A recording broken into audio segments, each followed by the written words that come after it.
Hello students, देखिए SSC CGL और CHSL mains देने वाले सभी स्टूडेंट्स के लिए जो हमने प्रैक्टिस सीरीज स्टार्ट की थी उसमें पहला टॉपिक हमने परसेंटेज लिया था। और परसेंटेज में मैंने आपको बताया कि 2010 से लेके अभी तक जितने भी मेंस के सवाल पूछे गए हैं वो इस टॉपिक में करने वाले हैं।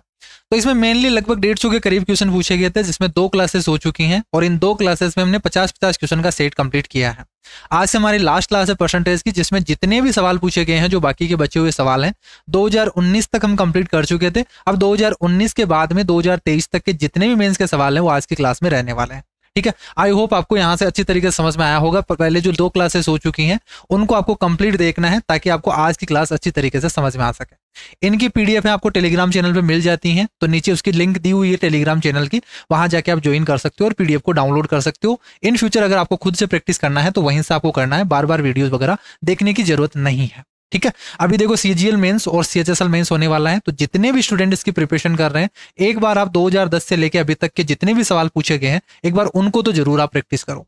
और यहाँ पे इस सीरीज में जितने भी सवाल मैं करवाने वाला हूँ सारे के सारे आपको एग्जाम अप्रोच बताऊंगा कि आपको एग्जाम में कैसे लगाना होता है। कई बार आपको क्वेश्चन को बिना पेन लगाए सोल्व करना पड़ता है कि आप थॉट प्रोसेस से देखते ही क्वेश्चन को आंसर बता सको, तो वो तरीका यहाँ पे मैं बताने वाला हूँ। ठीक है, तो बाकी कोई बेसिक से भी अगर प्रिपरेशन कर रहा है तो एक बार प्रीवियस ईयर क्वेश्चन को तो आपको जरूर करना चाहिए, ताकि आपको एक अंदाजा लग जाए कि किस तरीके के सवाल पूछे जाते हैं एग्जाम में और आपसे किस तरीके से इन फ्यूचर एग्जाम पूछे जा सकते हैं। वही पैटर्न रिपीट होते हैं बार बार और यहाँ पे सारे तरीके आपको पता चलेंगे कि एग्जाम में कैसे करना होता है। क्वेश्चन बिल्कुल बेसिक रहता है, उसके बेसिक अप्रोच भी रहता है, कई सारे ट्रिक अलग अलग तरीके होते हैं, लेकिन एग्जाम में कौन सा तरीका आप लगाओ ताकि कम से कम टाइम लगे वो आपको पता होना चाहिए। ठीक है, तो इनकी पीडीएफ आपको टेलीग्राम चैनल पर मिल जाएगी, नीचे जाके जरूर आपको चैनल को ज्वाइन करना है ताकि आपको यहाँ से इन फ्यूचर कुछ भी आप यहाँ से पीडीएफ में चेंज कर पीडीएफ वगैरह से ही डायरेक्ट पढ़ सको, बार बार आपको वीडियोज वगैरह देखने में टाइम वेस्ट नहीं करना पड़ेगा। ठीक है, बाकी अगर कोई स्टूडेंट्स हैं जो बेसिक से अभी एसएससी की प्रिपरेशन करना चाहता है तो अर्थमेटिक का कंप्लीट बैच अभी रेडी हो चुका है, कंप्लीट हो चुका है। आपको क्या करना है, प्ले स्टोर पे जाना है, प्ले स्टोर पे सर्च करना है मैथ्स विद गजानन, जो हमारा यूट्यूब चैनल का नाम है मैथ्स विद गजानन, सेम उसी तरीके से उसी नाम आपको सेव करना है। वहां पे सर्च करोगे तो आपको सेम नाम के ऐप मिल जाएगा और वहां से ऐप डाउनलोड करना है और ऐप पे आपको ये कोर्स देखने को मिल जाएगा। ठीक है, और ये अभी ऑफर चल रहा है, तो दिवाली का ऑफर चल रहा है, उसके अकॉर्डिंग ये 599 है। बाकी नॉर्मल जो प्राइस रहती है वो 999 रहती है इस कोर्स के। इसमें सारे कंसेप्ट आपको बताए गए हैं, सारे बिल्कुल जीरो लेवल से, कि अगर कोई स्टूडेंट बेसिक से अगर प्रिपरेशन करना चाहता है, जिसके मैथ बिल्कुल वीक है, जिसने अभी तक कभी यहाँ से 10th के बाद में कभी यहाँ से मैथ वगैरह को नहीं देखा है, या आर्ट्स बैकग्राउंड से है या कॉमर्स बैकग्राउंड से है, किसी भी बैकग्राउंड से रहे हो, मैथ आपको यहाँ से इजीली समझ में आ जाएगी, क्योंकि यहाँ पे आपको सारे कंसेप्ट सिखाए जाएंगे। जितने भी टाइप के सवाल होते हैं जो बेसिक लेवल से एडवांस लेवल तक के लेवल वाइज रहेंगे, यहाँ पे ध्यान रखना, लेवल वाइज कोई नहीं देता है, यहाँ पे आपको लेवल वाइज मिलेगा। यही इसीलिए इस कोर्स की प्राइस है वो थोड़ी सी आपको देखने को मिलेगी और टीचर्स के बजाय ज्यादा है, क्योंकि इसमें बहुत ज्यादा मेहनत लगी है। इसमें लेवल वाइज है सारे के सारे, जितने भी मैंने क्वेश्चंस लिए हैं, जैसे बेसिक हो गया तो बेसिक के बाद में एक क्वेश्चन को करने के बाद में कौन सा क्वेश्चन करना चाहिए ताकि आपको इजीली समझ में आ सके, ऐसे बिल्कुल एडजस्ट किया गया, पूरा अच्छी तरीके से अरेंजमेंट करके उन क्वेश्चंस को आपको सिखाया जाएगा। ठीक है, बाकी सारे एग्जाम अप्रोच वगैरह है, जितने भी ट्रिक्स वगैरह हैं, वो ट्रिक्स बनती कैसे हैं, वो सारे तरीके इस कोर्स में आपको देखने को मिलेंगे। अगर कोई एनरोल करना चाहता है तो प्ले स्टोर से आप डाउनलोड कर सकते हो, या नीचे डिस्क्रिप्शन बॉक्स में उसकी लिंक दी हुई है, वहां से भी आप डाउनलोड कर सकते हो ऐप को और परचेज कर सकते हो। अगर किसी स्टूडेंट्स को हैंड रिटन नोट्स चाहिए तो आप इन नंबर पर व्हाट्सअप करके ले सकते हो, या नीचे लिंक भी दी हुई है, वहां जाके भी आप कर सकते हो। अब स्टार्ट करते हैं अपने क्वेश्चन को, ज्यादा टाइम वेस्ट करेंगे नहीं। ठीक है, ये कुछ इन्फॉर्मेशन थी कि नए स्टूडेंट्स है, अगर उनको कुछ नीड रहती है कंटेंट वगैरह की या फिर कोर्स वगैरह की, तो उन स्टूडेंट्सों के लिए इन्फॉर्मेशन देना जरूरी होता है। अब देखो, मैं यहाँ से लास्ट क्लास में 100 क्वेश्चन तक कंप्लीट करवा चुका था और 2019 वाले मेंस के सवाल चल रहे थे। अब स्टार्ट करते हैं यहाँ पे अपनी क्लास को। यहाँ पे क्वेश्चन क्या बोला गया है, बिल्कुल सिंपल सा सवाल है और इस टाइप के सवाल सब रिपीट हो चुके हैं, पहले ही ऑलरेडी आ चुके हैं, तो यहाँ आपको ज्यादा टाइम वेस्ट नहीं करना है। 250 का x + 20% है। देखो 250 का x + 20% है, तो x + 20% का मतलब क्या हो गया, ये इतना हो गया क्या, ये हो गया। ये 220 के x% से 25% ज्यादा है, तो आप क्या बोलोगे भाई, 220 का x% तो कितना होगा, ये होगा। और इससे कितना ज्यादा है, 25% ज्यादा है। 25% का मतलब 1/4 है, कि अगर ये 4 होगा तो 1 ज्यादा होगा, 4 से 5 होगा, ये हो गया। यानी ये वैल्यू क्या होगी, इसके 25% ज्यादा होगी, तो क्या बराबर होगी क्या, यहाँ से x की वैल्यू आ जाएगी, फिर आगे जो भी पूछा गया है वो बता देंगे। तो मुझे बताइए, यहाँ से 100 से 100 तो कट जिए, और यहाँ पे क्या बन जाएगा आपका, इस 0 से ये 0 भी चला गया, 5 से काटोगे तो यहाँ से 25 5 बार चला गया, यहाँ सोल्व करोगे तो क्या बन जाएगा, यहाँ पे 2 से काट दीजिए तो 11 बन गया, 2 आ गया इधर आ गया, तो ये बन गया 10x plus 200 is equal to 11x बन गया क्या, और x की वैल्यू कितनी आ गई, 200 आ गई। x की वैल्यू 200 आ गई। अब जो आगे पूछा गया है तो उसमें x की वैल्यू 200 पुट कर देंगे। हमें पूछा गया है कि x प्लस 50 है तो 200 प्लस 50 कितना हो गया, 250। 250 का 10% क्या होगा, 25 ही हो गया क्या, तो 25 हो गया। x के 15% से कितने प्रतिशत कम है, तो x का 15% निकालोगे, x का 15% क्या होगा, 200 का 15% 30 हो गया, तो 30 से कितना कम है, तो 25 और 5 30, इससे कितना कम है मुझे बताइए। यहाँ से एक कम है, 1/6 का मतलब क्या होता है, 16 से 2/3% होता है। सारे परसेंटेज से फ्रैक्शन और फ्रैक्शन से परसेंटेज वैल्यू पता होनी चाहिए, तभी आप कर पाओगे। ऐसे देखते ही आंसर बता दोगे, 16 से 2/3% आएगा। नेक्स्ट सवाल देखो यहाँ से कि ए है वो 20 से 80% ज्यादा है, तो जैसे बोला गया है, बस ये सवाल देखो पहले ऑलरेडी कर चुका हूं मैं, तो 80% का मतलब 4/5 है, तो बी की वैल्यू अगर 5 है तो 3 ज्यादा होगा, तो यहाँ पे 8 होगा। ये हो गया। सब कुछ चीजें मैं यहाँ से फ्रैक्शन से ही बताता हूँ, क्योंकि फ्रैक्शन में सारी कैलकुलेशन हट जाती है आपके। सी है वो ए और बी के योग का, सी जो है वो ए और बी का योग कितना होगा, 8 और 5 13, तो इसके योगफल के एक योगफल से 48 सही 4/7% कम है। अब देखो 48 सही 4/7%, अब इसकी फ्रैक्शन हमें नहीं पता तो हम निकाल लेंगे यहाँ से। 7 8 56, 56 और 4 जोड़ोगे तो 60 हो जाएगा, 6 चला गया, 7 चौक 28, 28 और 6 जोड़ दोगे तो 34 हो गया, डिवाइडेड बाई 700 हो गया, परसेंटेज करोगे तो 0, और ये हो गया 17/35। कितना आ गया, तो इसकी फ्रैक्शन वैल्यू होगी 17/35। यानी हमें क्या बोला गया है, इसके योगफल से क्या है, इतना परसेंट कम है, यानी 35। अगर ये क्या हो गया 35 होगा तो 17 कम हो जाएगा, भाई कम बोला ना इतना परसेंट, तो इसका इतना परसेंट क्या होगा, 17 ही होगा, और 17 कम कर दो यानी कितना आ जाएगा यहाँ से, 17 में 34 और 18 बच जाएगा, यानी 18/35 गुना है इसका। बोला है कि सी है वो ए से कितने परसेंट कम है, तो ए और सी का रेशियो चाहिए हमें, और कोई लेना देना नहीं यहाँ पे। 80% है ना, 80% का मतलब 4/5 है, यहाँ पे 4/5 है ना, अधिक है। 80% का मतलब क्या है, 4/5 है, कि बी अगर 5 होगा, 20 से 80% ज्यादा है, तो ये 9 होगा, 4 ज्यादा होगा, ये होगा। ठीक है। अब हमें ये बोला गया है कि ए और सी के बारे में बताना है कि सी है वो ए से कितने परसेंट कम है, जो सी है वो ए से कितने परसेंट कम है। हमें केवल और केवल ए और सी का रेशियो चाहिए। ए और सी का रेशियो कितना आ जाएगा, 9 से काट दोगे तो 9 दूनी 18 हो गया, और 35 को इधर ले आओ और ये कितना हो जाएगा, 13 दूना 26 हो गया। तो कितना कम है यहाँ पे, आप बोलोगे ये कम हो गया आपका 26 और 4, 9 कम हो गया किससे, 35 से, इंटू 100 कर दोगे, इतना कर दोगे। यहाँ पे कुछ कैलकुलेशन मिस्टेक हो गई क्या, अच्छा 4/5 है ना यहाँ पे, ठीक है। ए है वो 20 से 80% अधिक है, 80% का मतलब 4/5 ही है, ये 5 होगा तो ए है वो 9 होगा, 4 ज्यादा होगा, ठीक है।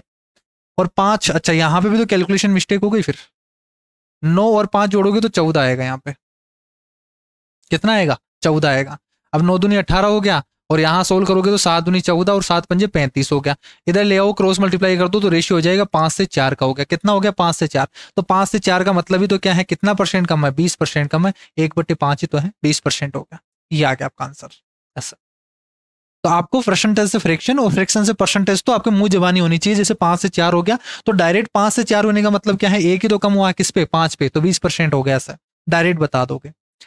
ए है वो 20 से 40%, देखो इसी टाइप के सवाल बहुत बार ज्यादा हर एग्जाम में पूछे जाते हैं ये सवाल। ए है वो 20 से 40% कम है, 40% का मतलब 2/5, अब फ्रैक्शन पूरी पता होनी चाहिए भाई। ए है वो 20 से 2/5, यानी अगर ये 5 होगा तो 2 कम होगा इससे, तो 3 होगा, ए और बी का रेशियो आ गया। और जो सी है, ये जो सी है वो ए और बी के सम का, तो 5 और 3 8, इस सम का 40%, जिसका 40% क्या होगा, 2/5 ही तो होगा। 40% का मतलब 2/5, तो 8 का 2/5 होगा, ये बोल दिया। तो बोला है कि बी है वो सी से कितने परसेंट अधिक है, जो बी है वो सी से कितने परसेंट अधिक है, यानी हमें बी और सी का रेशियो से मतलब है, और कोई सोल्व नहीं करना, यहां से सोल्व कर देंगे तो 25:16 हो गया। तो मुझे बताइए कितना अधिक है, ये 16 और 9 25, 9/16 हो गया।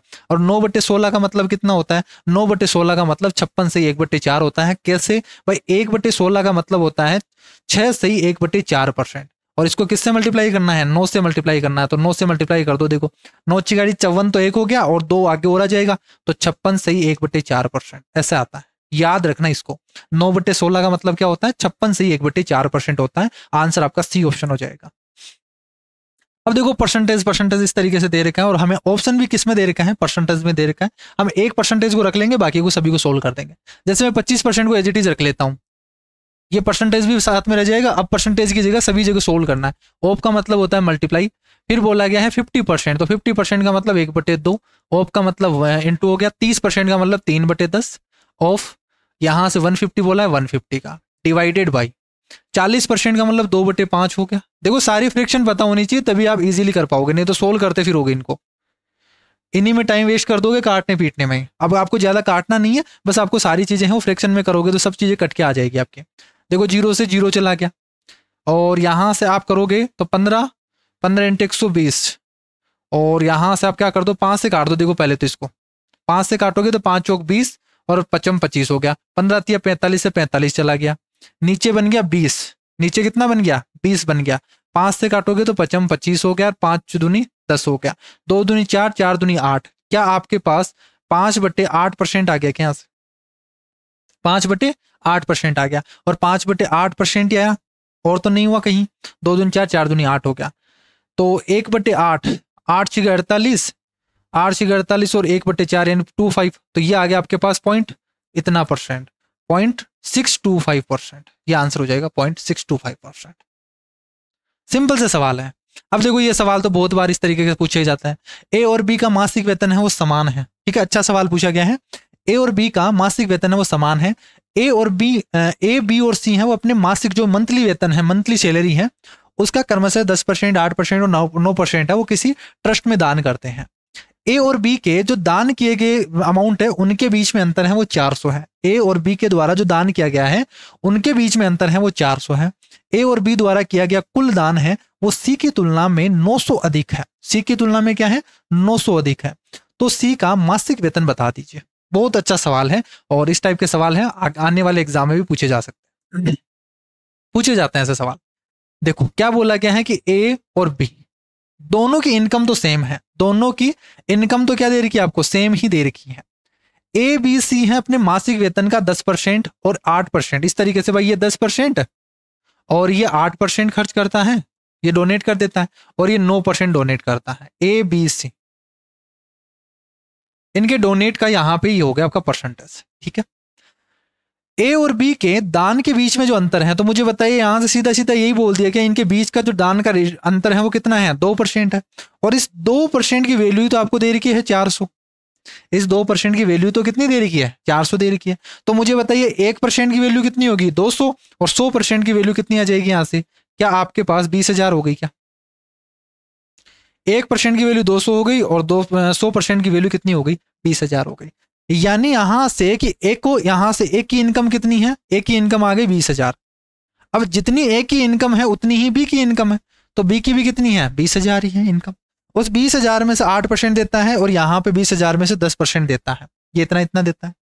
और बोला गया है कि ए और बी के द्वारा जितना दान किया गया है वो सी की तुलना में 900 अधिक है। तो मुझे बताइए कि ए और बी ने टोटल कितना दान दे दिया, तो आप बोलोगे 10 और 8 18%, तो यानी 10% तो यहाँ दे दिया, तो 2,000 तो इसने दिया है अपनी इनकम का, और यहाँ से 8% यानी 1,600 रुपये इसने यहाँ पे दिए हैं, तो ये हो गया आपके पास 3,600 रुपये। तो ए और बी ने टोटल मिला के 3,600 रुपये का दान दिया है, तो ये 3,600 है ना, ये 900 ज्यादा है सी से। तो सी ने कितना दिया होगा, तो यहां से 9×27 यानी 2,700 रुपये दिए हैं सी ने, तभी तो इससे 900 ज्यादा होगा भाई। सी ने 2,700 दिया, तो और यहाँ पे ए और बी ने 3,600 दिया, तो वही कंडीशन फॉलो हो गई भाई, ये 900 अधिक दे रहा है, यही बोला है कि 900 अधिक दे रहा है, तो इसमें से 900 कम कर दिया तो सी का आ गया। ये सी की कितनी आ गई आपके पास, भाई सी ने कितना डोनेट किया, सी ने किया 2,700 रुपये का डोनेट किया, जबकि आपको यहाँ पे कितना बोला गया है, ये 9% डोनेट किया गया। इस 9% की वैल्यू 2,700 है, तो कितने गुना हो गई, 1 यूनिट की वैल्यू 300 हो गई, तो 100% की वैल्यू कितनी होगी, 30,000 होगी, और यानी जो इनकम है इसकी वो कितनी है, 30,000। ये आपसे पूछा गया, बहुत अच्छा सवाल है ये पूरा का पूरा। देखो यहां से अब हर चीज है वो बिल्कुल बेसिक पे जो है आपके फॉलो कर रही है। भाई ए बी और सी का बोल दिया आपको, भाई ए और बी की इनकम है वो तो बराबर बराबर है।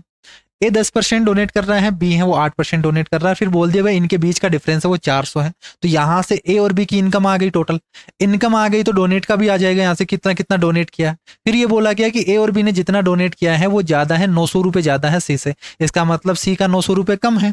ए और बी ने डोनेट किया टोटल 3600, तो सी ने कितना किया होगा, फिर 2700 किया होगा। अब अगर सी ने 2700 किया है तो 9% ही तो किया है ये, तो उस टोटल इनकम का तो 9% ही है। तो 9% की वैल्यू 2700 है, तो टोटल 100% की वैल्यू कितनी रही होगी, 30,000 रही होगी। तो यहां से इसकी इनकम कितनी है, 30,000। बहुत अच्छा सवाल है। तो यहां से ऐसा जरूरी नहीं, देखो यहाँ पे हर एग्जाम में ऐसा नहीं होता कि सारे के सारे सवाल हार्ड आए। कुछ सवाल आपको इजी भी देखने पड़ते हैं और कुछ सवाल आपके हार्ड भी रहते हैं। जैसे 25 सवालों के पैटर्न में अगर बात करें तो 25 में से 20 सवाल तो आपके मान लेते हैं कि थोड़े से मॉडरेट या फिर इजी लेवल के रहेंगे, बाकी 5 सवाल है वो नए देखने को मिल सकते हैं आपको। इस तरीके से पैटर्न रहता है, कभी सारे के सारे सवाल यहाँ से हार्ड नहीं होते हैं। रेनू अपनी आय का 20% बचाती है, ये सवाल इतना रिपीटेटिव सवाल है, इतना रिपीटेटिव सवाल है कि हर एग्जाम में आपको, चाहे प्री का एग्जाम दे रहे हो, चाहे मेंस का दे रहे हो, चाहे किसी के एग्जाम का दे रहे हो, यह सवाल आपको देखने को मिलेगा। अपनी आय का 20% को मैं सीधा सीधा बता देता हूं, ये पहले से ही बहुत बार कर चुके हैं लास्ट 2 क्लासेस में।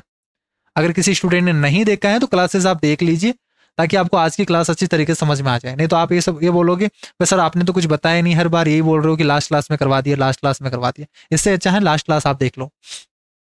भाई 100 रुपए इसकी इनकम है तो 20 रुपए बचाती हैं, यानी सेविंग 20 रुपए है, तो खर्च कितना कर देती हैं, 80 रुपए खर्च कर देती है। फिर आगे इसने बोला कि 20% उसके एक्सपेंडिचर में वृद्धि हो गई, तो 20% बढ़ गया, इसमें 20% की वृद्धि हो गई। 20% का मतलब 16 रुपए बढ़ गया क्या, उसका एक्सपेंडिचर कितना बढ़ गया, दूसरे साल 16 रुपए बढ़ गया।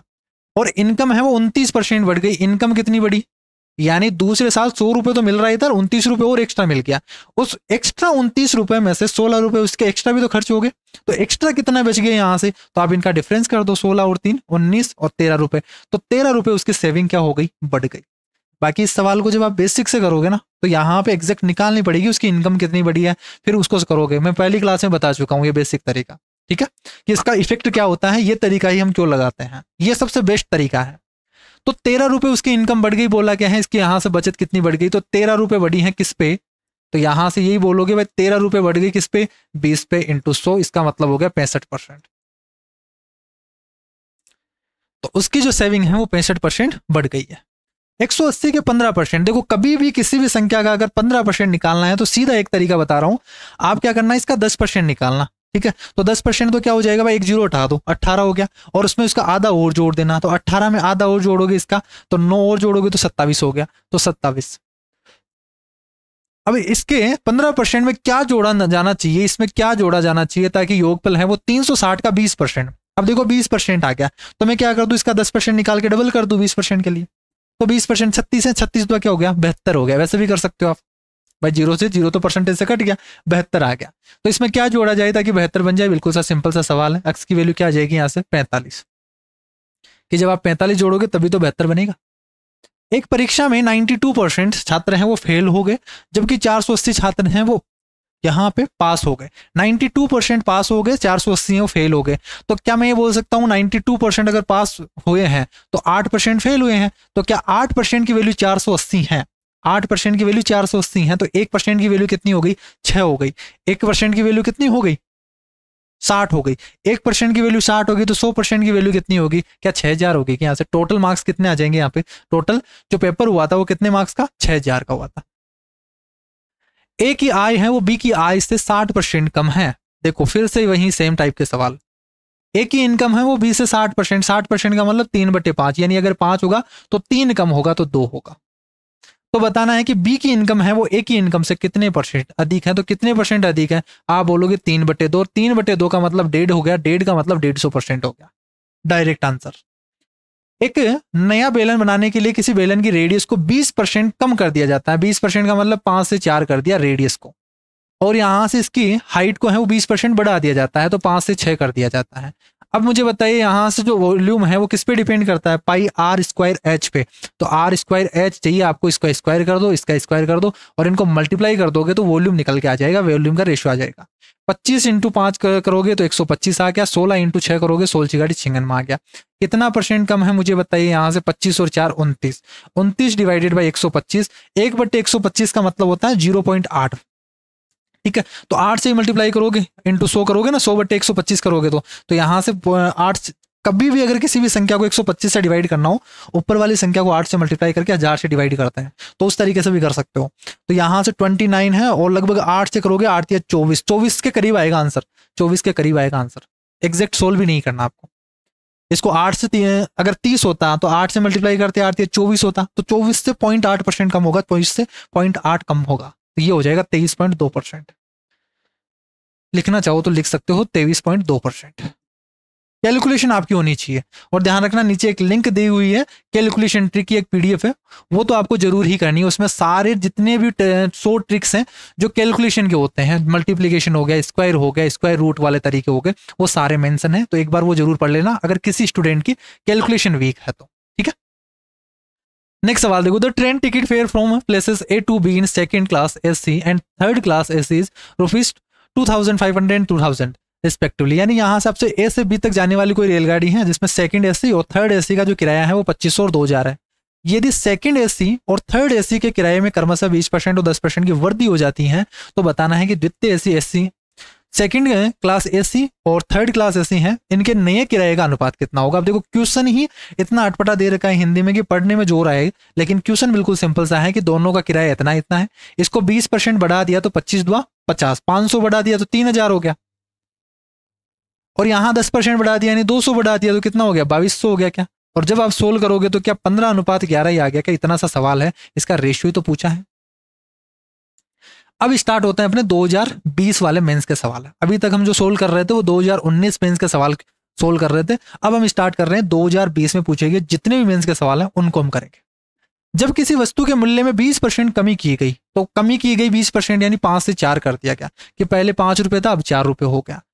तो उसकी बिक्री में अब ये पूरा का पूरा टाइप आ गया जो फर्स्ट क्लास में बताया था मैंने, X% की वृद्धि हो गई है। उसकी बिक्री में क्या हो गई भाई, कभी भी अगर 5 रुपए से कोई पेन है वो 5 रुपए से 4 रुपए का हो गया, तो क्या उसकी बिक्री तो बढ़ेगी ना, उसकी सेल्स तो बिक्री बढ़ेगी भाई, डिस्काउंट मिल गया उसको, तो बिक्री है वो X% बढ़ गई। और उसका जो रिवेन्यू जनरेट हुआ उसको बेचने पे, लास्ट में जो रिवेन्यू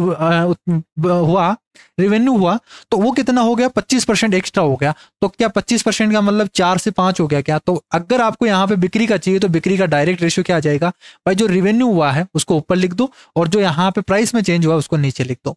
25% का मतलब 4 से 5 हो गया।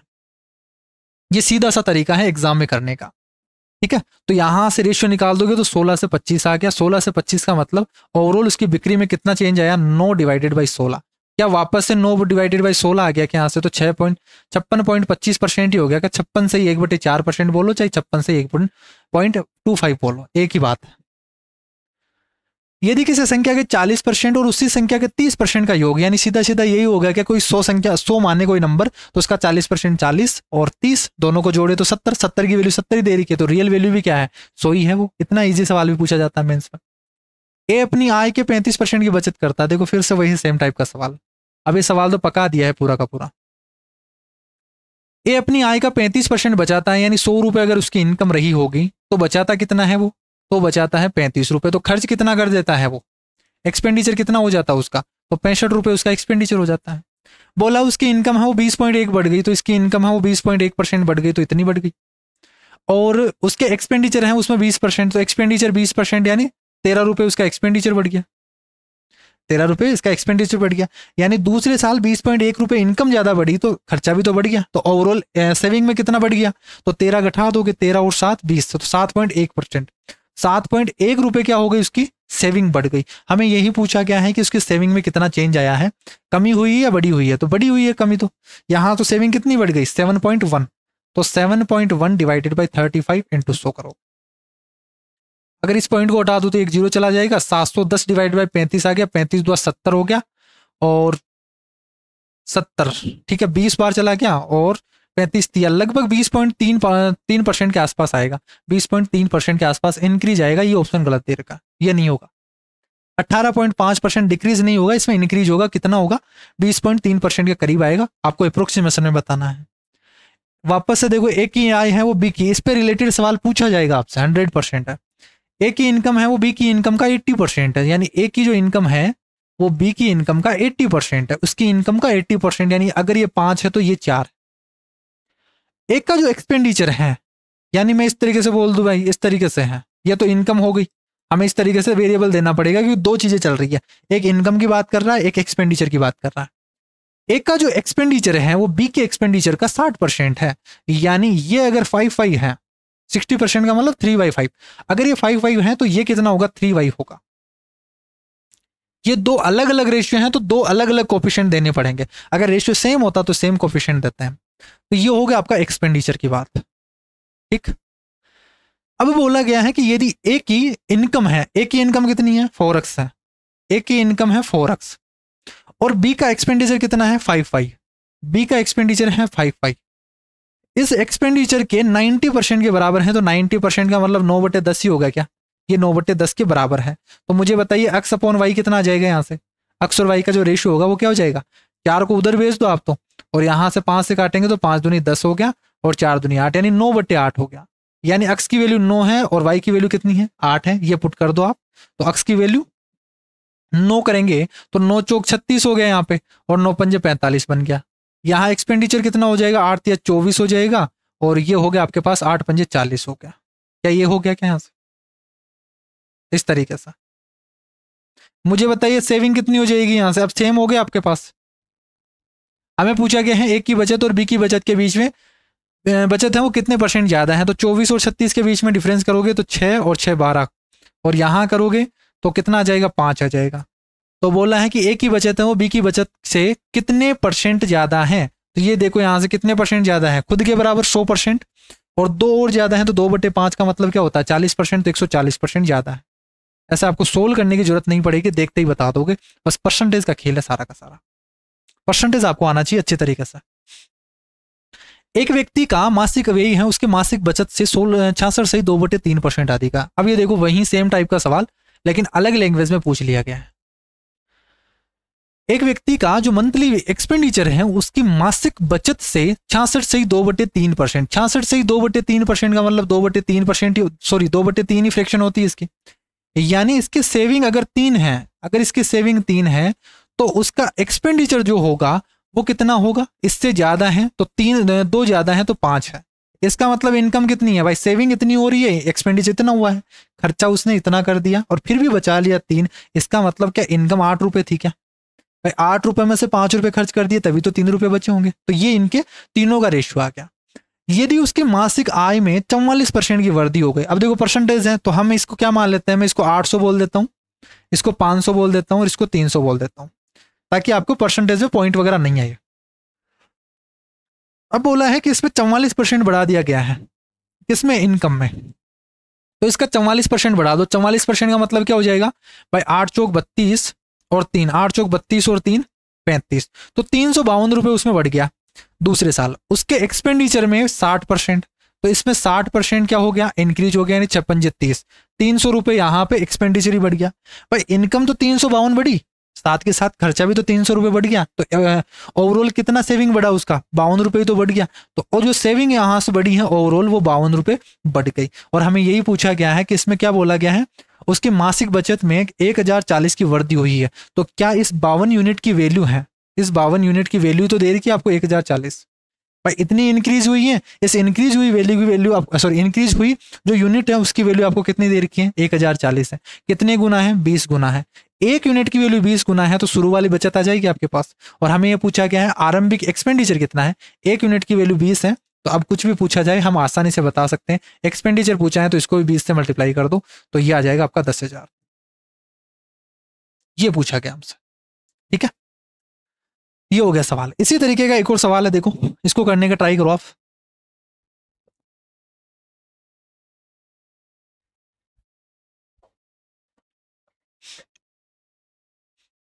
देखो सेम टाइप का सवाल है कि 33 से 1/3% बचत करता है कौन, अपनी आय का, यानी इनकम अगर 3 रुपए है तो सेविंग करता है 1 रुपए। 33 से 1/3% का मतलब 1/3, 3 रुपए इनकम है तो 1 रुपए बचाएगा, तो एक्सपेंडिचर कितना करेगा वो खर्चा, 2 रुपए का खर्चा, ठीक है। यदि बचत में 22% की वृद्धि हो गई, फिर से देखो यहां से वही चीजें आ रही है आपकी, मैं थोड़ा सा दूर दूर लिख देता हूं इसको, यानी ये 3 है ये 2 है तो ये 1 हो गया। अब अगर परसेंटेज निकालना है तो बाकी आपके पास पॉइंट वगैरह ना आए तो आप इस तरीके से मान सकते हो इनको, ये 100 200 300 आगे 100 से मल्टीप्लाई कर दो। अब देखो यहां से क्या बोला गया है कि इनकम है सॉरी उसकी बचत है वो 22% बढ़ गई। तो अगर बचत है वो 22 रुपये बढ़ गई है, बचत 22 रुपये बढ़ गई, और उसके इनकम में कितने परसेंट की वृद्धि हुई है, और भी चेंज दे रखा होना चाहिए। हिंदी में एक और चीज मिस है कि उसकी एक्सपेंडिचर है वो 10% भी बढ़ गया है। एक्सपेंडिचर 10% बढ़ गया यानी 20 रुपये बढ़ गया क्या यहाँ से? अगर अब हमें यहाँ से क्या निकालना है भाई, इनकम कितनी बड़ी है, ये इनकम कितनी बड़ी है वो निकालनी है। मुझे बताइए कितनी भी बड़ी गई होगी, यहाँ पे इनकम कुछ भी बड़ी हुई होगी। अगर ये बढ़ी हुई है उसमें से 20 रुपये एक्सपेंडिचर भी बढ़ गया और उसके बाद में भी सेविंग है वो 22 रुपये बढ़ रही है, तो क्या इसका मतलब यही है क्या कि जो इनकम बढ़ी है वो 44 सॉरी 42 रुपये बढ़ी है? 20 और 20 42 और 2 42, तो 42 रुपये इनकम बढ़ी जिसमें से 20 रुपये खर्चा भी तो बढ़ गया, तो 42 में से 20 घटाओगे तभी तो आपके पास 22 आएगा। इसका मतलब इनकम कितनी बढ़ी उसकी, 42 रुपये। और यही पूछा गया है हमसे कि कितने परसेंट उसकी इंक्रीज हुआ है। तो 300 से 42 हो गया तो 100 से कितना हो गया, 14% ही हो गया क्या? तो 14% इंक्रीज हो गया। ऐसे परसेंटेज नहीं निकालना आपको, फिर देखते ही बताना है 14% आंसर आएगा। एक परीक्षा में बी ने ए के प्राप्तांक जो टोटल मार्क्स हैं उसमें से उसके 20% अधिक प्राप्त किए हैं बी ने, तो ए का 20% ज्यादा, तो 20% का मतलब 1/5, यानी ए को अगर 5 मिला होगा तो बी को कितना मिला होगा, 6 मिला होगा। ठीक है, ये बोला है भाई। बी ने ए से 20% अधिक अंक प्राप्त किए हैं और ए ने सी के प्राप्त अंकों से 10% कम प्राप्त किया है। सी ने, जो सी है वो ए के जितने मार्क्स आए हैं उन मार्क्स के 10% कम, तो यहां से 10% का मतलब 10 से 9। ए ने सी के प्राप्त अंकों से 10% कम, तो यहां से ये बोल दू भाई सी ने अगर 10 मार्क्स मिले होंगे तो क्या ए को 9 मिले हैं क्या यहाँ पे? अब देखो ये बराबर होना चाहिए था, इसको बराबर करना है हमें, तो यहां से रेशियो का खेल है, ये रेशियो में बराबर करना पड़ेगा। ए में दो चीज दे दी है, एक 9 है और एक 5, दो वैल्यू अलग अलग नहीं हो सकती, तो दोनों को बराबर करना पड़ेगा रेशियो के लिए। आगे और बोला गया है कि डी के प्राप्तांक है, जो डी को मार्क्स मिले हैं वो ए के मार्क्स का, जो डी को मिले हैं वो ए के मार्क्स का। अच्छा, यहाँ पे फिर से मिस हो गया कुछ। डी के प्राप्तांक है वो ए के प्राप्तांकों से कितने प्रतिशत अधिक है, डी की तो बात की गई नहीं यहाँ पे। यहां पे बोला गया है डी के बारे में। डी ने सी के प्राप्त अंकों से 20% अधिक, तो 10 का 20% क्या होगा, 2, तो डी ने कितना मिला इसको, 12। तो क्या रेशियो ये हो गया क्या आपके पास? यहां से ओवरऑल रेशियो निकाल दो आप, ए बी सी डी का रेशियो चाहिए हमें। देखो दो वैल्यू अलग अलग आ गई हैं, तो इस रेशियो को तो क्या कर दो आप, 9 से मल्टीप्लाई कर दो और इस रेशियो को 5 से मल्टीप्लाई कर दो, तो यहाँ पे भी 45 बन जाएगा, यहाँ पे भी 45 बन जाएगा, दोनों काम हो जाएंगे। 9 से करेंगे तो 45 हो गया, यहाँ 9 से करेंगे तो 9 6 54 आ गया। अब यहाँ 5 से करेंगे तो 45 हो गया, और 5 से करेंगे तो 50 हो गया, और 5 से करेंगे तो 60 हो गया। ये सभी का ओवरऑल रेशियो निकल के आ गया ए बी सी डी का। हमें बोला गया है कि डी को ए से कितने प्रतिशत अधिक मिले हैं, तो कितने प्रतिशत अधिक मिले हैं, यहाँ पे 15 अधिक मिले हैं, किससे, 45 से, इंटू 100, 1/3 आ गया। 1/3 का मतलब क्या होता है, 33 सही 1/3%। रिएक्शन आनी चाहिए आपको, जैसे ही 1/3 देख लिया, 1/3 का मतलब डायरेक्ट 33 सही 1/3%। 7200 का 17%, 7200 का 17 सही, आप बोलोगे 7200 का 17 सही 1 यानी 17 34 और एक 35/200, इसके 3 सही, 4 या 12 और एक 3/4%, 400। इसके 33 से 1/3% यानी 1/3, ये हो गया। अब इसको सोल्व कर दो और आंसर निकाल दो।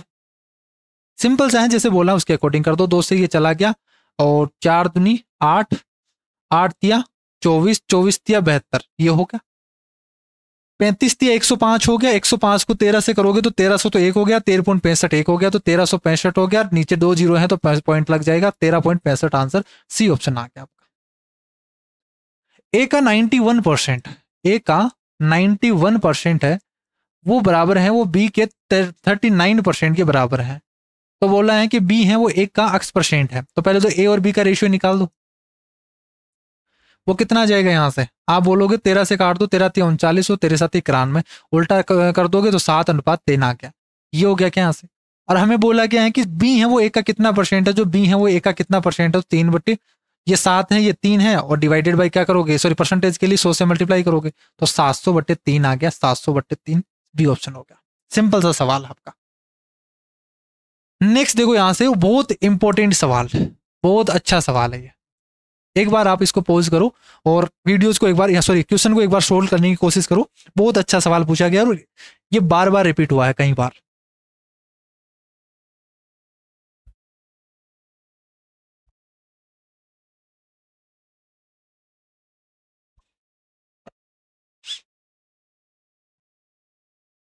देखो क्या बोला गया है आपसे, भाई एक व्यक्ति है, उसका जो मंथली इनकम है वो 1,60,000 रुपए है।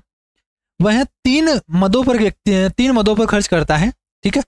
तीन तरीके जो भी तीन उसके हेड्स हैं वो जो कौन कौन से हैं, एक तो व्यक्तिगत उसका पर्सनली हो गया, एक पारिवारिक खर्चा हो गया, एक उसका टैक्स हो गया, एक आपका, तीन है ना, पारिवारिक और यही हो गया, चाहे पर्सनल खर्चा हो गया, टैक्स हो गया और एजुकेशन पे खर्चा हो गया।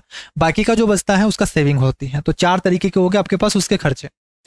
जो पी की आय है, जो पर्सनल खर्चा है वो 50% है टोटल इनकम का, यानी 1,60,000 का। तो मैं जैसे जैसे बोला उसके अकॉर्डिंग कर देता हूँ।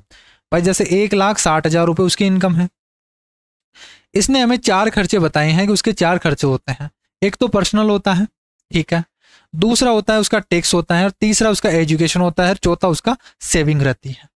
पर्सनल तो ये बोला गया है कि 50% है, तो 1,60,000 का आधा ही हो गया, 80,000 रुपये हो गया क्या, यानी वो 80,000 रुपये तो खुद के खर्चे पे खर्च करता है, ठीक है।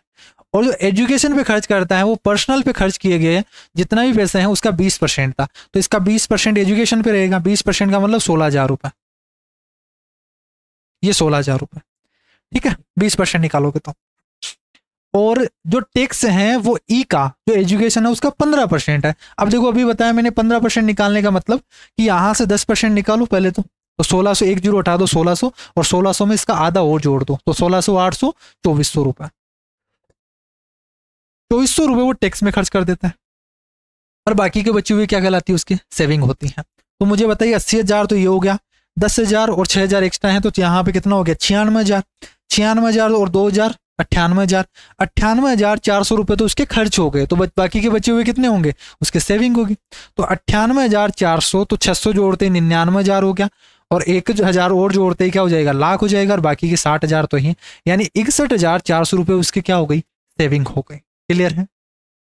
और ये सवाल रिपीट हुआ है, पहली बार बता दूं यहां से कि यहां से ये सवाल है वो लगभग 2 से 3 बार रिपीट हो चुका है ऑलरेडी, और बहुत अच्छा सवाल पूछा गया। फिर बोला गया इस सवाल में आगे क्या बोला गया है आपसे कि जब उसके वेतन में 30% की वृद्धि हुई, अब पहले उसका जो सैलरी थी वो 1,60,000 थी, अब उसकी सैलरी है वो 30% बढ़ गई, तो यहाँ पे इसकी 30% सैलरी बढ़ेगी, तो 30% का मतलब क्या हो गया, इसका 30% यानी 48,000। 48,000 और बढ़ जाएगा तो 2,08,000 हो जाएगी क्या। एग्जैक्ट डाटा के साथ में रिपीट हुआ है ये सवाल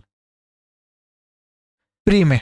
अभी ये मेंस में आ गया सवाल। अब जैसे ही 2 साल या 1 साल बाद में जो शायद 2022 के या 21 के सवाल थे उसमें ये सवाल पूछा गया था प्री में, जो मेंस का सवाल है वो प्री में रिपीट होता है फिर। तो 2,08,000 रुपये उसकी क्या हो गई, अब नई सैलरी हो गई। अब इस सैलरी के बारे में क्या बोला उसने कि उसने पी का परसेंटेज स्तर तो उतना ही रखा, पहले कितना था 50% था, यानी 50% ही रखा है, तो पर्सनल खर्चे को तो उसने 50% ही रखा। इसका मतलब इसका आधा कितना हो जाएगा 1,04,000, यानी 1,04,000 तो वो पर्सनल खर्चा करता है। फिर बोला है कि ई है वो पर्सनल का, इसमें से जो एजुकेशन पे खर्च करता है वो पर्सनल खर्चे का 30% हो गया है। अब इसका 30% निकालोगे तो 30% हो गया, मतलब कितना हो गया 4 तिया 12 और 3, क्या 31,200 हो गया क्या। 31,200 रुपये वो एजुकेशन पे खर्च करता है। और टैक्स पे जो खर्च करता है, टैक्स है वो एजुकेशन का 20% है, इस एजुकेशन का 20% है, इसका डबल कर दो आप, तो 3 2 दूनी 4, 2 और 3 दूनी 6, तो क्या 6240 रुपए इतना ही होगा। 20% निकालोगे तो 6240 रुपये यानी 6,240 रुपये यहाँ पे खर्च कर देता है। और बाकी के बचे हुए क्या कहलाएगी, उसकी सेविंग होगी, तो यहाँ पे बाकी की बची हुई क्या हो जाएगी, सेविंग हो जाएगी। तो नई सेविंग निकल के आ जाएगी।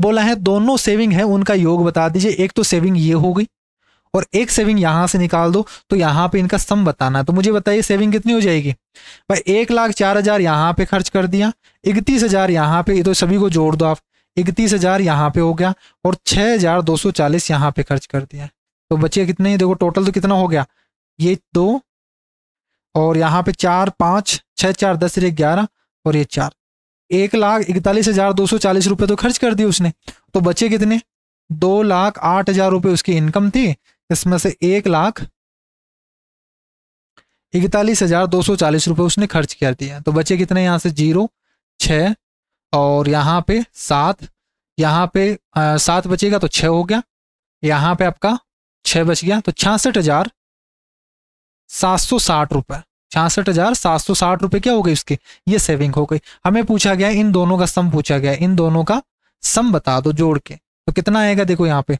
66,760 ₹60 जोड़ दो, तो 0 6 6 6 12 13 का 3 हासिल की 1 6 7 और 1 8 6 6 12 12 83 60 आंसर आएगा। यहाँ पे कुछ मिस्टेक हो गई क्या? कुछ ना कुछ कैलकुलेशन मिस्टेक हो गई है, फिर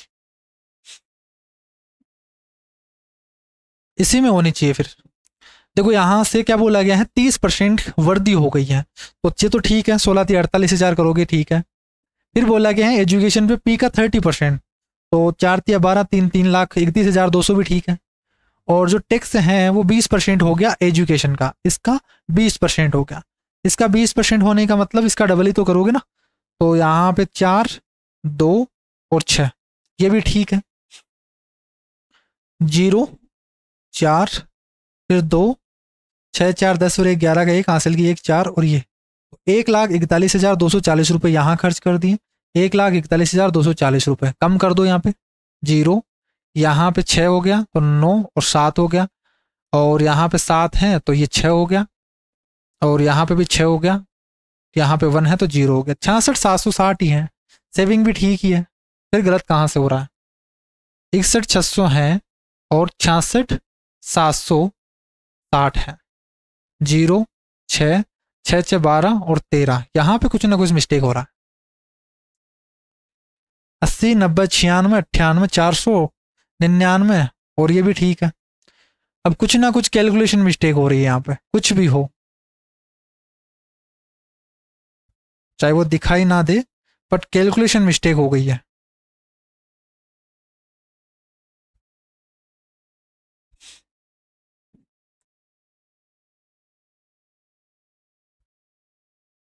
$2,08,000 यहाँ पे इनकम हुई है टोटल, उसकी एक्स्ट्रा हो गई।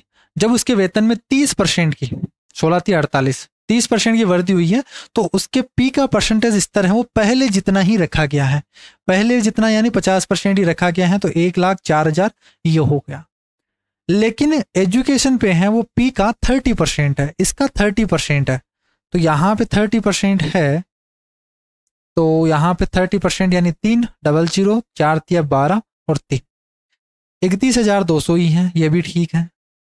और जो टैक्स है वो ई का 20% हो गया है, ई का 20% हो गया है, तो 20% हो गया है यानी 1/5 करोगे तो या फिर 2 दूनी 4 कर दो, 2 और 6 ये भी ठीक ही आ रहा है। अब पता नहीं कहाँ गलती हो रही है। 31,200 हो गया और 6 2 4 0 हो गया, 0 4 4 6 4 10 1 11 का 1 हासिल की 1 ये आ गया। 1,41,440 आ रहा है, ये टोटल खर्चा हो गया।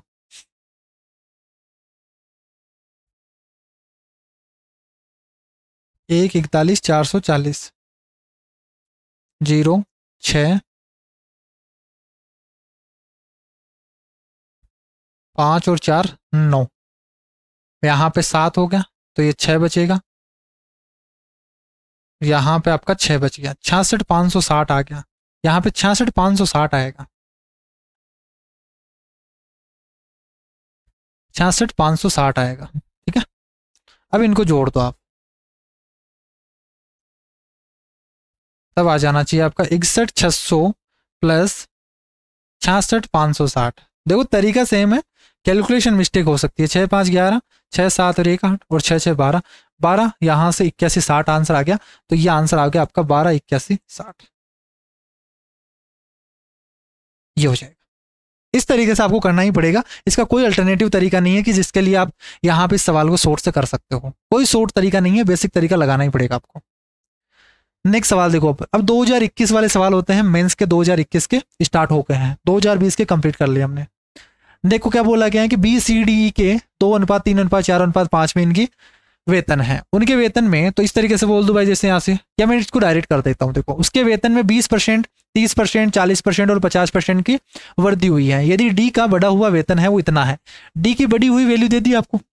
मुझे बताइए यहाँ पे डी कितना है, डी है वो ये रहा 4, और बढ़ी हुई परसेंटेज कितना है डी के लिए 40%, तो 4 का 40% बढ़ाओगे तो 4 चौक 16 यानी 1.6 बढ़ाओगे, तो बढ़ी हुई वैल्यू क्या हो जाएगी 4 + 1.6 यानी 5.6। 5.6 यूनिट की वैल्यू आपको 560 दे रखी है, तो 1 यूनिट की वैल्यू कितनी है 100 है। एक यूनिट की वैल्यू 100 है, तो पूछा गया है आपसे कि टोटल इनका वेतन कितना है। तो 5 और 4 9, 9 और 3 12, 12 और 2 14। तो मुझे बताइए 14 यूनिट की वैल्यू कितनी होगी? क्या आपके पास 1400 होगी क्या? आंसर 1400। बिल्कुल सिंपल सा सवाल है, कुछ नहीं करना आपको इसमें। राजू है वो यातायात तथा भोजन पर क्रमशः अपनी आय का 10% और 20% खर्च कर देता है। देखो, ट्रांसपोर्टेशन पे वो खर्च करता है 10% और फूड पे खर्च करता है 20%। और बोला है कि वह शेष है, शेष आय का, देखो टोटल में इस तरीके से बोल देता हूं कि टोटल उसकी इनकम 100 रुपए रही होगी, जिसमें से वो 10 रुपए यहाँ पे खर्च कर देता है, 20 यहाँ पे खर्च कर देता है। बची हुई इनकम कितनी हो गई? 70 रुपए। भाई 30 तो खर्च कर दिया ना, 70 बच गया। 70 का 30% यानी 21 रुपए वो क्लोथ पे खर्च करता है, 21 रुपए यहाँ पे खर्च कर दिया, और बाकी की बची हुई क्या हो जाती है? उसकी सेविंग हो जाती है। तो 20 20 40 50 51 हो गया, 51 60 यानी 49 रुपए। 49 रुपए वो सेविंग कर लेता है। यदि उसकी बचत है वो इतनी है, इस 49 यूनिट की वैल्यू ही आपको दे रखी है 26,460, ये दे रखी है। और बोला है कि कुल मिला के भोजन और कपड़ों पे, भोजन और कपड़ों पे कितना खर्च किया गया है? तो 41 यूनिट का खर्च किया गया है। तो सीधा सीधा ही मैं बोल देता हूं यहाँ पे कि 26, अगर मैं इसको ना लिख के इस तरीके से बोल दूं भाई 26,460, ये 49 यूनिट की वैल्यू दे रखी है। पूछा क्या है हमसे? 41 यूनिट की वैल्यू पूछा गया, 41 यूनिट की वैल्यू पूछा गया। बस इसको सोल्व कर लो, आंसर आ जाएगा। 7 से कटेगा फिर इसका मतलब, तो 7 से काटोगे तो 7 7 49, 7 या 21, 7 7 49 और 7 8 56, 7 से और काट दो, 7 5 35, 7 4 28, 540 को 41 से करोगे मल्टीप्लाई, तो मैं सीधा सीधा ये बोल देता हूँ 54 को 41 से मल्टीप्लाई कर दो और 10 से एक्स्ट्रा करना ही है। 1 इंटू 4 करोगे 4 आ जाएगा, 1 इंटू 5 5, और यहां से 5 चौक 20 25 हो गया। लास्ट में 54 आना चाहिए यहाँ पे, सॉरी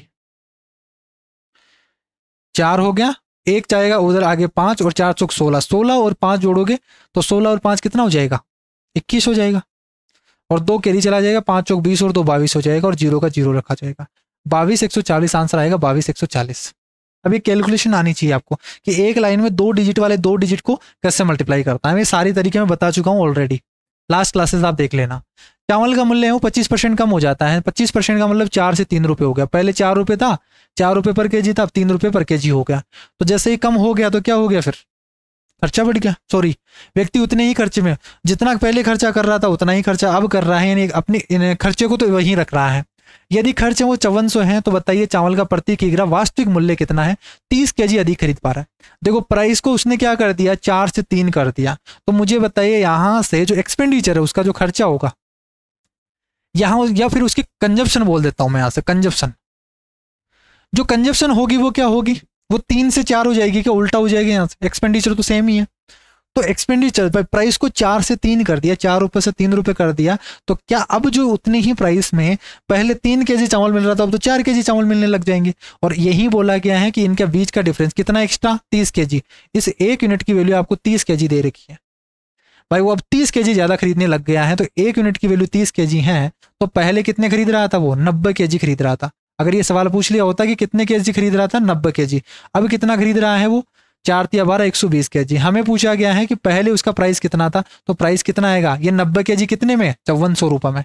तो यहां से 1 केजी का कितना भाव आ गया? पर केजी का भाव 9 6 54 60 रुपए पर केजी। यही आपसे पूछा गया। अगर बाद वाला पूछा गया होता तो 120 से डिवाइड कर देते, 5400 को आंसर आ जाता। रोहित की आय है वो 32,000 है, उसका खर्च है वो टोटल इनकम का 30% है, 30% खर्च कर देता है टोटल इनकम का।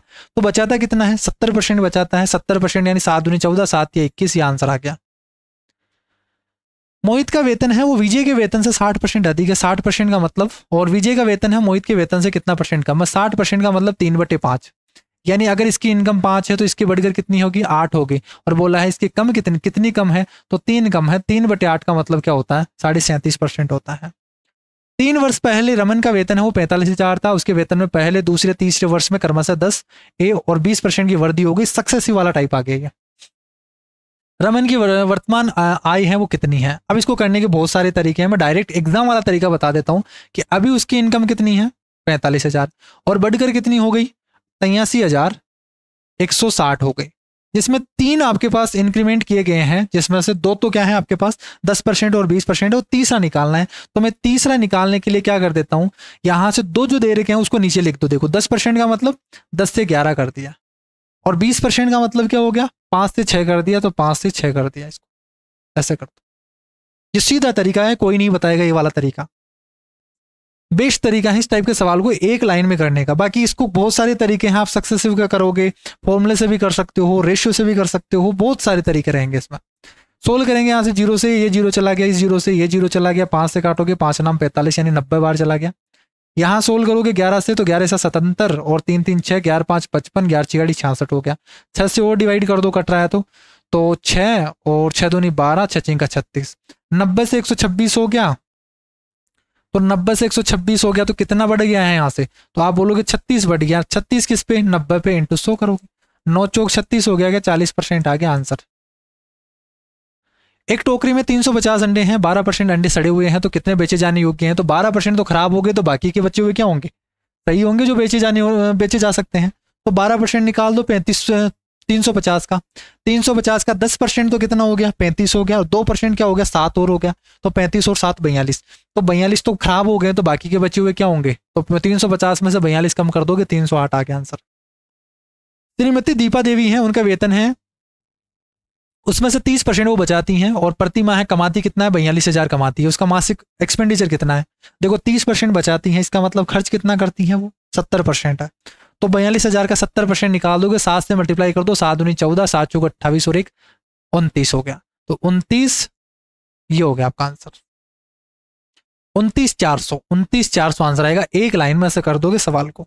जो इजी सवाल होते हैं उनमें पेन लगाने की भी जरूरत नहीं होती है, ध्यान रखना। एग्जाम में भी ऐसे करना आपको, जो इजी सवाल है उसमें बिना पेन लगाए आपको सोल्व करना है। 80 लीटर, देखो मिक्सर एलिगेशन का सवाल है लेकिन परसेंटेज से भी कर सकते हैं। 80 लीटर दूध के विलियन में 60% दूध है, और विलियन में दूध को 80% बनाने के लिए कितना दूध मिलाना पड़ेगा। इसमें दो तरीके हैं, एक एलिगेशन लगा सकते हो, एक डायरेक्ट कर सकते हो। बोला है मिल्क कितना है, देखो जब भी इस टाइप का सवाल आए ना, इसमें ये देखना है कि कॉमन क्या है, पहले जितनी जो क्वांटिटी सेम रहती है उतनी ही बाद में रहनी चाहिए, ऐसी आपको चीज पकड़नी है। जैसे पहले कोई भी आपको सॉल्यूशन दे रखा है, उसमें 80 लीटर के सॉल्यूशन में 60% दूध है, इसका मतलब पानी कितना है, 40% है। अब देखो 60% दूध है, मिलाया क्या जा रहा है, इसमें दूध मिलाया जा रहा है, पानी को तो चेंज किया ही नहीं ना, यानी जितना पहले पानी था उतना ही बाद में पानी होना चाहिए। ठीक है, पानी में तो कोई चेंजेस नहीं किया, तो वही कंसेप्ट लगा देंगे। 80 लीटर में 60% दूध है, तो 40% क्या है, वाटर है, तो मैं वाटर निकाल रहा हूँ 40%, तो 32 लीटर पहले वाटर था, यही वाटर बाद में होना चाहिए, क्योंकि हमने वाटर ऐड नहीं किया है, वाटर में कोई चेंजेस नहीं किया है, पहले वाले जितना ही होना चाहिए। तो देखो 80 में कुछ ना कुछ मिलाया होगा हमने दूध, तब इतना सोल्यूशन हो गया, और इसमें 80% दूध मिलना चाहिए, तो यानी 20% क्या होना चाहिए, इसमें पानी होना चाहिए, तो 20% का मतलब क्या हो गया, 1/5 हो गया। या फिर मैं ऐसे ही लिख दूं यहाँ पे 20%, ये 20%, और यहाँ पे दूध कितना, सॉरी पानी कितना है, 40%। 80 का 40%, और 80 का 40% यहाँ पे पानी है, और यहाँ पे टोटल सॉल्यूशन का 20% पानी है, दोनों पानी है यहाँ पे बराबर होने चाहिए। इसमें कोई हमने ऐड नहीं किया है, केवल मिल्क में ऐड किया गया है। सोल्व कर देंगे, यहाँ से 20 दूना 40 दो बार हो गया, 8 दूनी 16 160 हो गया। 80 प्लस अक्स है, तो अक्स की वैल्यू कितनी आ गई, 80 आ गई। अक्स की वैल्यू कितनी आ गई, 80 आ गई। आंसर आ जाएगा अक्स की वैल्यू 80, कि जो ऐड किया गया मिल्क है वो 80 लीटर है। एलिगेशन से करना चाहूँ इस सवाल को, ऐसे कर दो, यहाँ से मिल्क पे हम एलिगेशन लगाएंगे, तो पहले मिल्क कितना है, 60% है इसमें, पहले वाले सॉल्यूशन में 80%,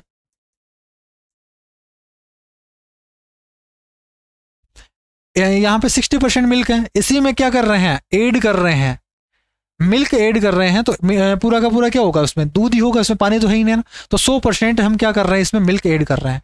और इस सॉल्यूशन में कितना था, एक सॉल्यूशन ये है, दूसरा सॉल्यूशन ये है। दूसरा सॉल्यूशन का मतलब उसमें दूध ही है 100%, एक सॉल्यूशन है जिसमें 60% मिल्क है। ओवरऑल बनना चाहिए 80%, यही बोला है। तो मुझे बताइए, ज्यादा में से कम को करोगे तो 20 आ गया, ज्यादा में से कम को करोगे तो 20 आ गया, या 1:1 रेशियो आ गया क्या, और ये 1:1 रेशियो किसका आ गया, सॉल्यूशन का आ गया। यानी ये सॉल्यूशन कितना दे रखा था आपको, 80 लीटर। एक यूनिट की वैल्यू 80 गिवन है, तो क्या एक यूनिट की वैल्यू यहाँ पे भी तो 80 होगी। तो क्या करना पड़ेगा आपको, जो ऐड करना पड़ेगा मिल्क, वो कितना, 80 लीटर दूध में ऐड करना पड़ेगा। किसी गोले की त्रिज्या 48% कम कर दी गई है, उसका पृष्ठीय क्षेत्रफल क्या होगा। तो यहाँ पृष्ठीय क्षेत्रफल का मतलब रेडियस का स्क्वायर पे डिपेंड करेगा। तो रेडियस का स्क्वायर यानी आप फॉर्मुला लगा दोगे a+b+ab/100 वाला फॉर्मुला। यहाँ रेडियस को कम किया जा रहा है, 48 तो -48 -48 माइनस प्लस 48 का स्क्वायर, 48 में 50 से कितना कम है, 2 कम है, तो 25 में 2 कम कर दो 23, और 2 का स्क्वायर लिख दो 4 डिवाइडेड बाई 100। तो ये 23.04% क्या हो जाएगा, कम हो जाएगा। 48 कितना हो गया यहाँ से 96, तो -96 प्लस 23.04%। 96 में से 23.04 घटाओगे तो यहाँ पे बच गया आपका 96 यानी 24, 24 और 2 26, और 26 के बाद में कितना बच गया, ये 72 हो गया। तो 72.96% ही होगा क्या। ये माइनस किसको डिनोट कर रहा है, डिक्रीज को डिनोट कर रहा है कि इसका वॉल्यूम, सॉरी इसका वॉल्यूम है या एरिया, इसका एरिया है वो इतना कम हो जाएगा, ये डिक्रीज है, माइनस डिक्रीज को दिखा रहा है। तो 72.96% आएगा आंसर। दो प्रत्याशी हैं जिसमें से एक चुनाव हुआ और उनमें से एक ने 64% मिला, तो दूसरे को कितना मिलेगा, एक को 64 मिल गया तो दूसरे को बाकी का बचा हुआ, तो यहां से 36% मिलेगा दूसरे को। एक को 64% तो दूसरे को 36%, और डिफरेंस कितना हो गया यहाँ पे 434 वोट से जीत गया है, तो डिफरेंस कितना हो गया 6 4 3 28%, और इस 28% की वैल्यू आपको 434 दे रखी है भाई, इतने वोटों से जीता है तो 28% की वैल्यू 434 है, तो 100% की वैल्यू आपको बतानी है, बता दो यहाँ से 434 है वो 28 यूनिट की वैल्यू है, 100% की वैल्यू बताओगे। सोल्व करेंगे तो कितना आ जाएगा 28 2 56, एक बार ही जाएगा यहाँ से, तो एक बार 2 से काट के फिर सोल्व करते हैं। 14 2 और 17, 14 1 और बचा कितना 7 बच गया, 14.70, फिर यहाँ से 5 बचेगा, 1500 समथिंग आएगा, 1550 के आंसर 1550 आ जाएगा। अब स्टार्ट होते हैं 2022 वाले, वैसे 2022 का, ठीक है ये हो गया। दो संख्याएं वो तीसरी संख्या से क्रमशः 10 और 25% अधिक है, तो तीसरी संख्या को 100 मान लेता हूं, तो 110 है 125 है। बोला उन दोनों का रेशियो कितना है, तो 22 और कितना आ गया 25 आ गया, 22-25 का रेशियो होगा आंसर की। यदि किसी गोले की त्रिज्या को कम कर दिया जाए, तो ये तो सवाल वापस से रिपीट हो गया, ये सवाल वापस से रिपीट हो गए हैं, और ये लास्ट सवाल ये देखो, ठीक है। ये क्या बोला गया है कि यदि a प्लस बी का 20% है, तो a प्लस बी का 20%, इसका 20% है, ये बराबर है a माइनस बी के 30% के, ठीक।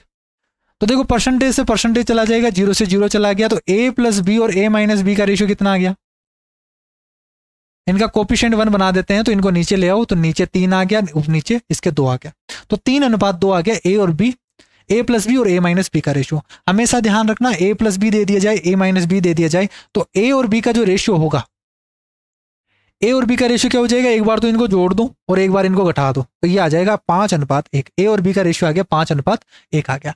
बोला है कि b का कितना परसेंट है वो a के बराबर है, what percent of b is equal to a, what percent of b is equal to a, तो यहां से कितना परसेंट है 500% है, इसको 500% करोगे तभी तो बराबर होगा यहाँ पे। 2023 वाले सवाल हो गए हैं यहाँ पे स्टार्ट, ठीक है। 2023 वाले यानी एक ही सवाल आपसे पूछा गया 2023 में मेंस में, और वो पूछा गया है इलेक्शन पे बेस्ड सवाल। क्या बोला गया है कि हरि, कमल और ललित, और अच्छा सवाल पूछा गया है। हरि, कमल और ललित ने एक चुनाव लड़ा जिसमें से 6050 वोट मिले हैं, टोटल 6050 वोट पड़े थे, और इनमें कोई भी वोट वो इनवैलिड नहीं था, यानी कोई भी फर्जी वोट नहीं है, पूरे के पूरे वैलिड वोट है। कमल को हरि और ललित, जो कमल है इसको हरि और ललित, इनके द्वारा जो टोटल वोट मिले हैं इससे 42% अधिक मिला है। यानी मैं इस तरीके से बोल दूं, मैं रेशियो निकालना चाहता हूं कि हरि और ललित को, यानी ये कमल की बात कर रहा था, ये कमल है, कमल और हरि प्लस ललित का मैं रेशियो निकाल लेता हूं, और बोला है कि कमल को जो वोट मिले हैं वो हरि प्लस ललित के टोटल वोट हैं उसका 42% ज्यादा है। इस 42% का मतलब कितना हो गया, तो फ्रैक्शन निकालोगे आप तो 21/50 हो गया, यही हो गया।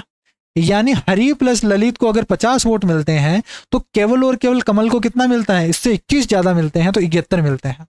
तो रेशियो मिल गया आपका 71:50 का मिल गया, ठीक है। यदि ललित को डाले गए जो वोट हैं वो कुल वोटों में से केवल वोट प्राप्त हुए हैं, यहां पे कुछ ना कुछ मिस है, केवल 8%। If Lalit obtains only 8% of the total polled vote, जो टोटल वोट हैं, टोटल वोट कितने थे 6050 थे, इसका 8% मिला है किसको, ललित को। तो मुझे बताइए यहां से ललित को कितना मिला। और एक चीज यहां पे ये बोल सकता हूं भाई, तीनों को वोट कितना मिल गया, देखो यहां पे कमल को इतना मिला है, हरि और ललित को 50 मिला है, इसका मतलब ये हो गया कि यहां से टोटल वोट कितने हैं 50 और 71 जोड़ोगे तो 121 यूनिट। क्या 121 यूनिट की वैल्यू आपको कितनी दे रखी है? 6050 दे रखी है क्या भाई? टोटल वोट तो इतने ही डाले गए ना, और यहाँ पे 50 वोट इन दोनों के हिस्से में आ गए, 71 वोट इनके हिस्सों में आ गए, ये यूनिट में है। तो टोटल 121 यूनिट की वैल्यू आपको कितनी दे रखी है? 6050 दे रखी है। तो एक यूनिट की वैल्यू कितनी आ गई? 12 पंजे 60 यानी 50 गुना। एक यूनिट की वैल्यू कितनी है? 50 है। तो मुझे बताइए एक यूनिट की वैल्यू 50 है तो यहाँ पे कमल को कितने मिले होंगे? 50 से मल्टीप्लाई कर दो तो 35 2 70 यानी 3550 वोट तो कमल को मिले हैं, और हरी और प्लस ललित को, इन दोनों को कितने मिले हैं? टोटल 2500 वोट मिले हैं। तो ये दोनों का सम मिला के हो गया आपका 6050 हो गया। लेकिन हमें ये नहीं पूछा गया कि कमल को कितना मिला है। कमल को तो इतने मिले हैं, हमें ये पूछा गया है कि इनमें हरी को कितना मिला है। तो हरी प्लस ललित का दे रखा है, और इसमें आपसे बोला गया है कि जो ललित है उसको 8% मिला है। तो ललित को अगर 8% मिला है तो 6050 का 8% निकालोगे आप, कितना आ जाएगा यहां से? 8 पंजे 40 और 8 छीग 48। नहीं, ठीक है, 484 वोट मिल जाएंगे यहां से। तो मुझे बताइए ललित को अगर 484 वोट मिले हैं तो कमल हरी को कितने मिले होंगे यहाँ पे? तो हरी को कितने मिलेंगे? टोटल 2500 वोट है दोनों के हिस्से में, हरी प्लस ललित के हिस्से में 2500 वोट है, जिसमें से ललित को 484 वोट मिले हैं, तो बाकी के बचे हुए किसको मिलेंगे? वो मिलेंगे आपके हरी को। हरी को कितने मिलेंगे? 484 कम कर दो यानी 2016 वोट। 2016 वोट हैं वो हरी को मिलेंगे, 2016 वोट हरी को मिलेंगे। आंसर हो जाएगा आपका ए ऑप्शन। तो ये हो जाते हैं आपके परसेंटेज के जितने भी 2010 से लेके अभी तक के मेंस में पूछे गए सवाल हैं वो यहाँ पे कंप्लीट होते हैं। ठीक है, और नेक्स्ट क्लास में आप कौन सा टॉपिक पढ़ना चाहते हो, कौन सी टॉपिक के क्वेश्चंस करवाना चाहते हो, उस टॉपिक का आप कमेंट करके मुझे बता देना, वही टॉपिक हम स्टार्ट करेंगे नेक्स्ट क्लास में। आई होप आपको ये अच्छी जो 3 क्लासेस हुई हैं परसेंटेज की वो अच्छी तरीके से समझ में आई है। वो सारे क्वेश्चन मैंने बिल्कुल एग्जाम अप्रोच से आपको बताए हैं कि एग्जाम में कैसे करना है। ठीक है, बाकी अगर किसी स्टूडेंट्स को नोट्स चाहिए या फिर कोर्स चाहिए तो आप नीचे डिस्क्रिप्शन बॉक्स में लिंक दी हुई है, वहां से कर सकते हो, और बाकी जो नंबर्स मैंने आपको बताए व्हाट्सएप पे वहां पे इंक्वायरी कर सकते हो और वहां से परचेज कर सकते हो। ठीक है, आज की क्लास में इतना ही करते हैं, और इनकी पीडीएफ टेलीग्राम चैनल पे आपको मिल जाएगी, वहां जाके आप ज्वाइन कर लीजिए, नीचे डिस्क्रिप्शन बॉक्स में उसके लिंक है, और यहाँ से पीडीएफ को डाउनलोड कर सकते हो। और आज की क्लास में हम इतना ही करते हैं, नेक्स्ट क्लास में करेंगे आपकी डिमांड पे जो भी टॉपिक आप बोलोगे वही टॉपिक हम स्टार्ट करेंगे। ठीक है, तो आज के लिए इतना ही, bye bye, take care, thank you.